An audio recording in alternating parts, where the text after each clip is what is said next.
नियम ले लो गुप्त नवरात्रे में कि मुझे शिवजी के मंदिर में अशोक सुंदरी वाली जगह पर एक बेलपत्र माँ हेमवती माता के नाम से, कौन सी माता? हेमवती, माँ हेमवती के नाम से एक बेलपत्र अशोक सुंदरी वाली जगह पर समर्पित करूंगी। 9 दिन का एक नियम धारण करो और 12वें या 15वें दिन आप देखिए आपका जो दुख है मेरा बाबा उसको काट कर ही रहा।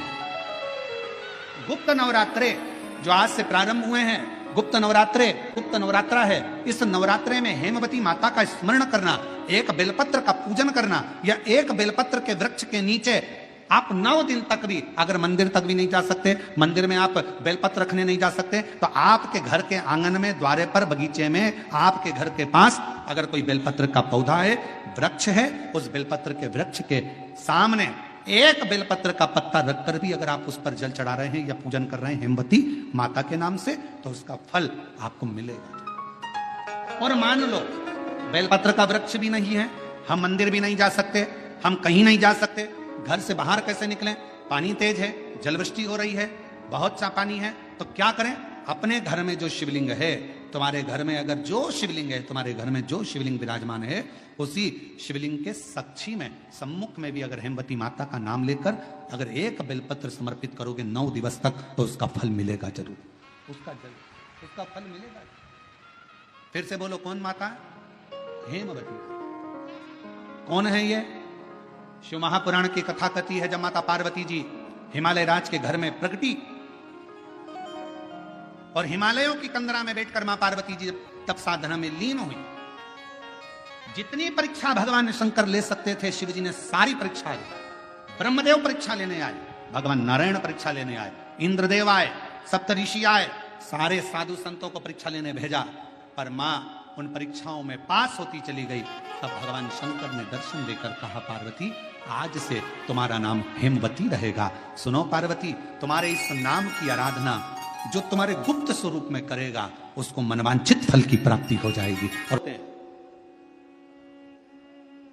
उसको बोने का कारण क्या है? केवल कोई कहे कि हम ठाकुर जी को भजते हैं, भगवान कृष्ण को भजते हैं, कोई कहे हम तिरुपति बालाजी को, नारायण को भजते हैं, कोई कहता है कि हम हरि विठ्ठल को, पांडुरंगा को भजते हैं, हमारे यहाँ हाँ हम इनको भजते हैं तो जवारे नहीं बोते। ना ना, पुष्टि मार्गी है, ठाकुर जी की सेवा करने वाला है, उसके यहाँ भी ये 9 दिन जवारे बोए जाते हैं। रामानुज संप्रदाय से जुड़ा हुआ है, नारायण की पूजन कर रहा है, उसके घर में भी जवारे बोए जाते हैं। पांडुरंगा हरि विठ्ठल की उपासना कर रहा है, उसके घर में भी जवारे बोए जाते हैं। जवारे का महत्व हमारे यहाँ शास्त्र कहता है। क्या महत्व है उसका, क्या फल है उसका? महाराज,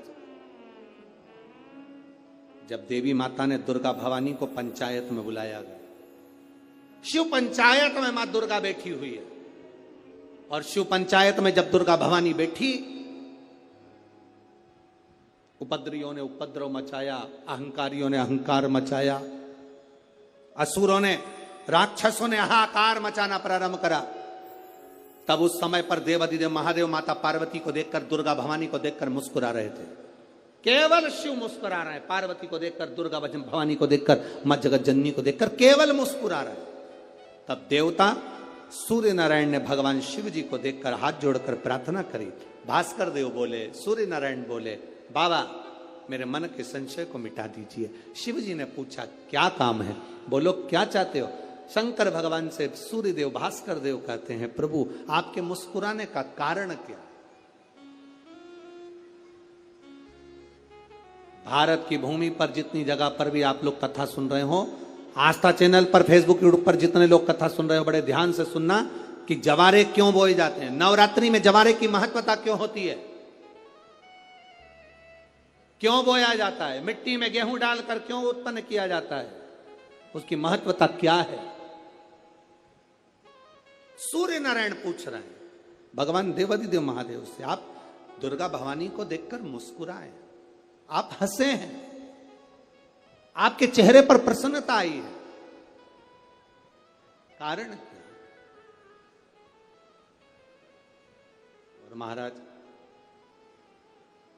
देवाधिदेव महादेव ने कहा, यहां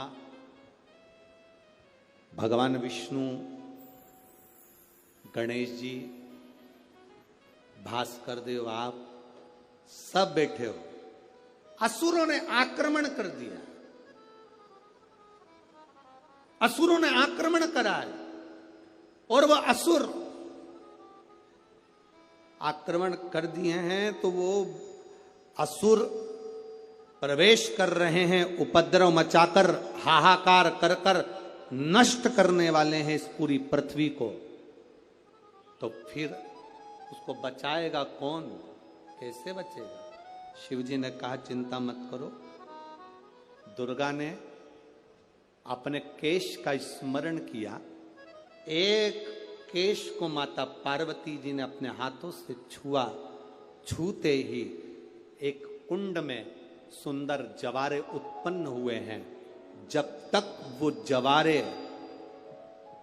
बड़े नहीं हो जाते, जब तक वो जवारे थोड़े प्रबल नहीं हो जाते, तब तक एक भी असुर प्रवेश नहीं कर सकता, हाहाकार नहीं मचा सकता और अंदर आ नहीं सकता।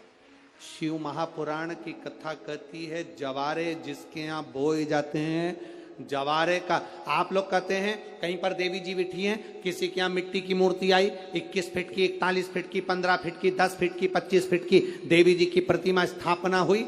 लोग कहते हैं हम देवी जी का दर्शन करने जा रहे हैं, दुर्गा जी का दर्शन करने जा रहे हैं। शिव महापुराण की कथा कहती है वो दुर्गा जी का दर्शन नहीं, देवी का दर्शन नहीं। नवरात्रे में जहां जवारे बोए जाते हैं वहां मात्र आप पांव रखते हैं तो अपने घर में से क्लेश दूर हट जाता है। या चैत्र नवरात्रे में, शरदीय नवरात्रे में, आषाढ़ी नवरात्रे में, आदिक पौष नवरात्रे में हम शंकर की, हम जगत जननी जगदम्बा की जब स्थापना करते हैं, या हम नूतन घर का प्रवेश करते हैं, या गणेश जी की स्थापना करते हैं, या कोई दुकान को प्रवेश करते हैं, या कोई शुभ कार्य करने के लिए अग्रण्य होते हैं, तो हम कलश की स्थापना क्यों करते हैं? आज शिव महापुराण में शुरुआत में अपन शिव और पार्वती की यही संवाद को लेकर चलते हैं।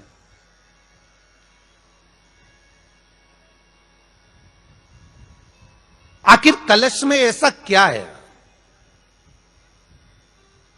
कलश के अंदर आखिर ऐसा क्या विराजमान है कि 33 कोटि देवता उस कलश के अंदर आकर बैठ जाते हैं? महाराज,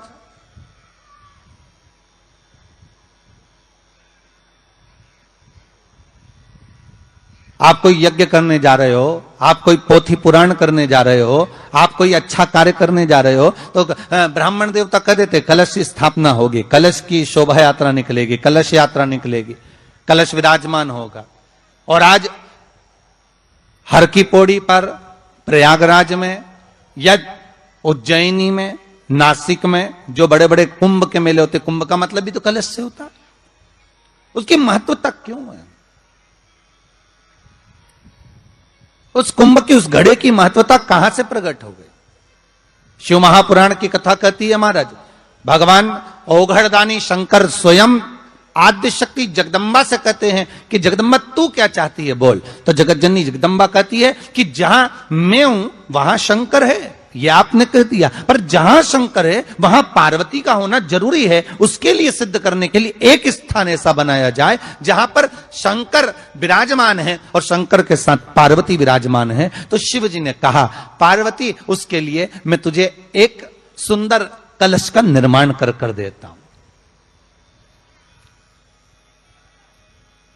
दुनिया का रचनाकार, दुनिया की रचना करने वाले महाराज, संपूर्ण ब्रह्मांड की रचना करने वाले, जिनको भगवान शिव ने स्वयं ब्रह्मदेव से कहा है कि ब्रह्मा जी तुम सृष्टि खंड को आगे बढ़ाइए, सृष्टि की रचना करिए। और आज ही के दिन, यही चैत्रीय प्रतिपदा के दिन, यही इसको कहते हैं नया संवत्सर, नया वर्ष। हिंदू धर्म में क्यों कहा जाता है? आज ही के दिन ब्रह्मा जी ने महाराज सृष्टि की रचना करना प्रारंभ करा था। आज ही के दिन भगवान शिव और ब्रह्मा का संवाद हुआ था। सीधे भगवान शंकर ब्रह्मदेव के पास जाकर बोले थे, हे ब्रह्मदेव आप सृष्टि की रचना करिए। तो ब्रह्मा जी ने पूछा था सारे नक्षत्र आपने बनाए, सारे दिन आपने बनाए, सारी घड़ियां आपने बनाई, सारा पल आपने बनाया, मनुष्य की श्वास गिनती काउंटिंग अर्थात मनुष्य के शरीर की रोमावली ये सब आपने निश्चित करी है। नवरात्रि का मतलब क्या होता है?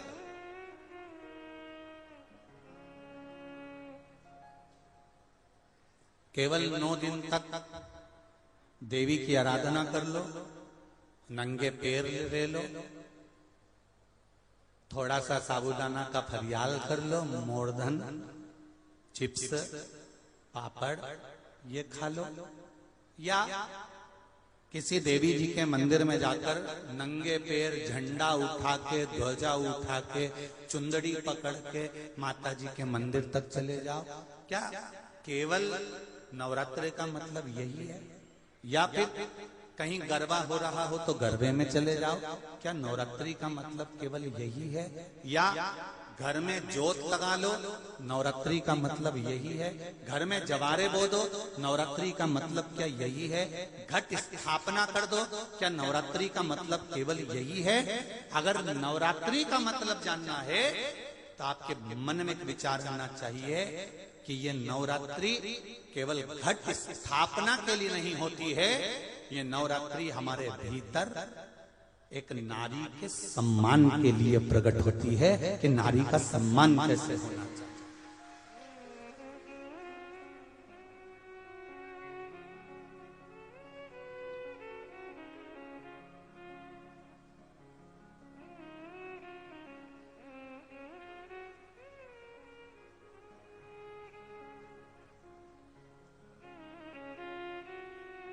एक नारी का आदर क्या होता है?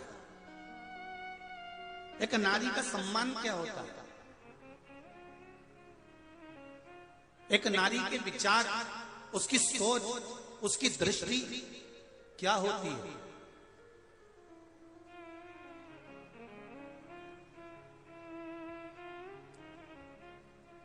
पिता और माता युग के निर्माता हैं ये चार, उसमें माता पिता गुरु और राजा। जो क्षेत्र का राजा होता है, नगर का राजा होता है, वो भी युग का निर्माता होता है कि वो अपने राज्य को धारण कर कर किस तरह से व्यवहार कर रहा है। माता अपने बच्चे को क्या सिखा रही है? क्या सिखा? आप में से कितनी माताएं जिनके बच्चे रोज प्रणाम करते हैं, चरण छूते हैं? जरा हाथ उठाओ तो। देखा देखी में मत उठा देना री जी हो, क्योंकि देखा देखी में तो काम बिगड़ जाता है। रख लो रख लो, देखा देखी में काम बिगड़ जाता है। कक्षा 8वीं का पेपर था, बच्चे एक के पीछे एक बैठे थे, लिखने के लिए प्रश्न आ गया कि दिल्ली की सबसे बड़ी मीनार का नाम लिखो। आगे वाले ने लिख दिया दिल्ली में कुतुब मीनार है। उसके पीछे जो बैठा था उसने आगे वाले की कॉपी में से नकल कर कर लिख दिया दिल्ली में कुतिया बीमार है। केवल दिखावट में नहीं होना चाहिए। भगवान शंकर केवल आप स्वरूप शिव जैसा बना लो या शिव जैसा आपका स्वरूप हो जाए, जटा बढ़ा ली, त्रिपुंड लगा लिया, गले में रुद्राक्ष की माला पहन ली, इससे शिव तत्व की प्राप्ति नहीं हो सकती। शिव तत्व की प्राप्ति है भगवान शंकर के विचारों को, भगवान शंकर का जो स्वरूप है उसको, और भगवान शंकर ने जो जो कहा उसको अपने भीतर उतारना। ये नहीं चल रहा है कुछ भी। भगवान शिव के विचारों को, भगवान शंकर के स्वरूप को अपने भीतर उतार। आप और हम काय में लगे हैं? शिव जी ने जटा बनाई तो अपन भी जटा बना। शिव जी ने त्रिपुंड लगाया है तो अपन भी त्रिपुंड लगा।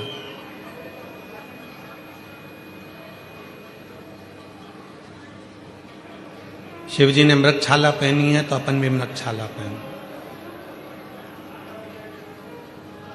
नहीं, शिव महापुराण की कथा कहती है कि शंकर के जो स्वरूप दिख रहा है उस स्वरूप को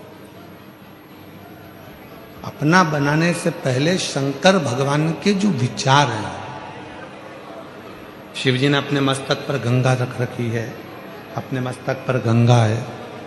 क्यों रखी है? कि जितना हो सकता है बुद्धि की भी शीतलता हो, मन की भी शीतलता। शिव जी ने अपने गले में विषधर रख रखा है, सर्प रख रखा है। क्या दर्शाना चाहते हैं? कि उस सर्प को, वो वासुकी नाग जिसको मंथन के समय पर उपयोग में लिया, उसके बाद उसको फेंक दिया गया, छोड़ दिया गया, एक कोने में ले जाकर डाल दिया गया।